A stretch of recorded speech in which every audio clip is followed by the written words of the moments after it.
In this video, we're going to talk about the swayback posture and what is the actual position of the pelvis. Is it an anterior tilt? Is it a posterior tilt? Could it be both? And what does that mean for how we're going to treat it when we're trying to fix a swayback posture? But before we get into today's video, if you like videos about this topic or topics like this, please make sure to like this video below and subscribe either here or at chapmanperformance.com/therehabcorner. Okay, so let's back up. What do we mean when we say swayback posture? So in a swayback posture, the person is typically going to have almost every joint extended to a certain extent. So basically, what that's going to look like is going to be their legs will often be hyperextended. This is the swaying part, so they're swaying their hips forward. So instead of resting using abdominals, they're using the front of their hip joints, and then they're typically going to push their thoracic spine backwards, right? And they're going to sway here and then sway back here as well. And then they'll typically have a little bit of a forward head as well, usually extended in the upper cervical spine, flexed in the lower cervical spine. And so the hot topic of debate here is, what is that pelvic position, right? That person, they will have a little bit, sometimes increased lordosis, sometimes maybe not as much, right? Especially if they're really jamming that pelvis into the leg bones. And so the question becomes, is that a posterior tilt of the pelvis, is it an anterior tilt? And you can look online and find different sources, and different people will say different things. Some people will say, well, you have a lordosis of the low spine, therefore it's an anterior tilted pelvis.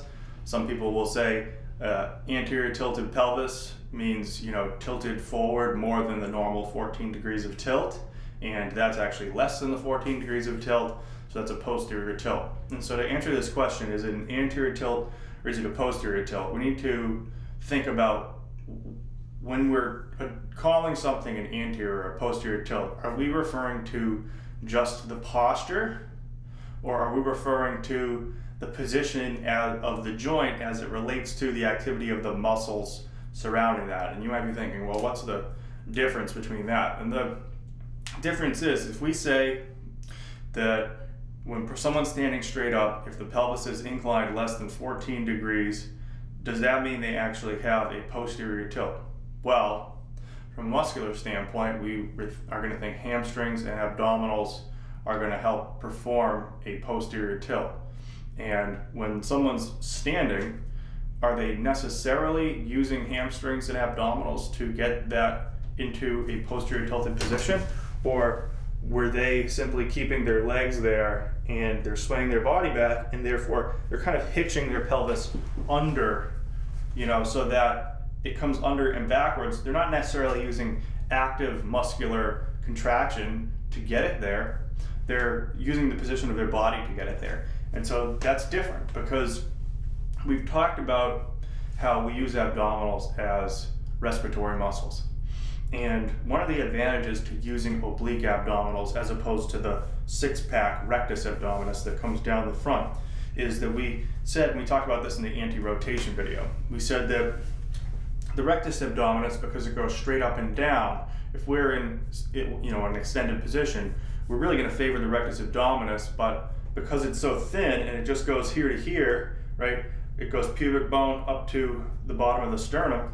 It's not going to have any of that rotational control, any of that transverse plane control.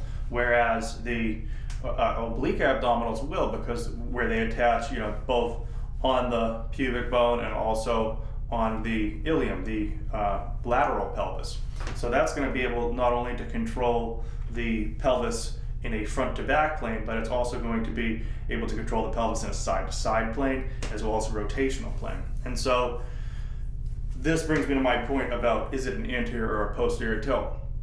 If we can think about, from a neuromuscular perspective, from a muscular activation perspective, when we think anterior tilt of the pelvis, we're talking not about the position as it relates to a static posture, but as it relates to muscle activation in three planes.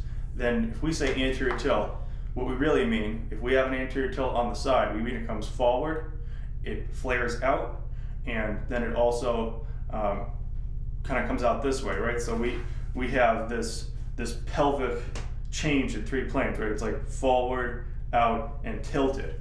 And so the only muscles that can bring it back in, turn it back in, and tilt it back are the abdominal obliques, specifically those internal obliques and transverse abdominis muscles. And how do we get through those? We get to those through breathing, right? And we get to those through using hamstrings to help get us in that position, using certain adductors, certain glutes. We've talked about some of this glutes in and out video.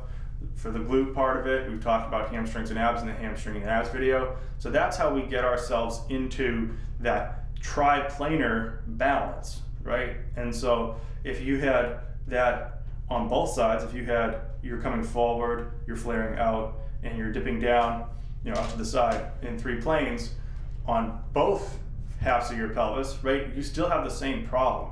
You still have a lack of the abdominals that can move the pelvis in 3 planes. So although you might look at someone and say, well, you're treating someone that's got an anterior tilt and a posterior tilt the same way, the reality is the reason they have a kyphosis, the reason they're swaying back, the reason they're bringing their pelvis behind, less than the 14 degrees anterior tilt position that we call normal tilt, the reason that that's happening is because they have a lack of the hamstrings and the abs that we're looking to get the actual proper position of the pelvis in 3 planes. Okay, so yes, we're doing the same thing. You can call that a posterior tilt, but it's still in an anterior tilted position from a neuromuscular activation standpoint. So we're still going to do our breathing first, establish proper breathing with abdominals, getting diaphragm, pelvic floor in the right position. Then we're going to get hamstrings involved. We're going to get the abdominals involved. We're going to get certain glutes involved depending on if it's a pelvis tilted in that position on both sides, or if it's one is one and the other's tilted on just that side. That's going to change the way we approach that, but nevertheless, the core, literally the core of what we still do with abdominals, diaphragm, pelvic floor, intercostals, using hamstrings to help us get there, that is not going to change, and breathing is always going to come first. So I hope that clears that up. Sway back positionally within the context of posture, might be able to call it a posterior tilt, but in terms of the relationship between the spine, the pelvis, and the muscles that activate around that area, and in the context of 3 planes, it's still an anterior pelvic position, which you're going to correct through breathing, abdominals, diaphragm, pelvic floor, intercostals, all the major places we've been talking about. So that's it for today's video. If you like this video, please like this video and subscribe here or at chaplinperformance.com/The Rehab Corner. Until next time, I'm Greg Chaplin for Chaplin Performance in the Rehab Corner. Thanks for watching today's video. Have a great day.